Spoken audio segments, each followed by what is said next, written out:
Hello everybody, Andy Aranda with Pure Plumbing. Today we're going to show you how to insulate your pipes from freezing. This here is a pressure vacuum breaker.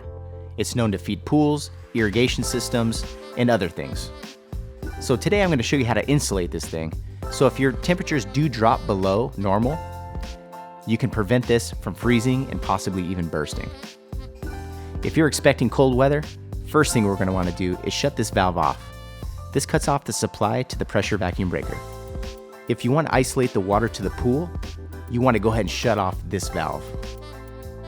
This here is known as a bleeder valve. We're going to want to open up our bleeder valve to drain down the water. This will prevent any water from freezing inside this valve and damaging the valve body. Alright, so what we're going to want to do is drain down our bleeder valve. So this little black top here unscrews counterclockwise. Once it's out, we're going to take our flathead screwdriver, insert it into the flat grooves of that valve, turn it a quarter turn, and relieve the pressure that's in the valve. This is going to relieve the water in the valve and prevent the valve from failing once it freezes.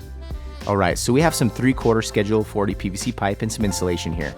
We're going to open up the insulation and we're going to proceed to put it around the pipe. The insulation should fit nice and snug. And then what we're going to want to do is take 10 mil tape and proceed to wrap it around the insulation. If you know it's going to be extremely cold, you can head to your local hardware store and find a PVB insulated cover. This insulated cover is going to protect your pipes from extreme freezing conditions. So I hope we shared a little bit of information with you today on how to insulate your pipes and prepare for freezing weather. If you're interested in seeing more DIY videos, go to our website today. This is Andy Aranda with Pure Plumbing. Thank you for watching.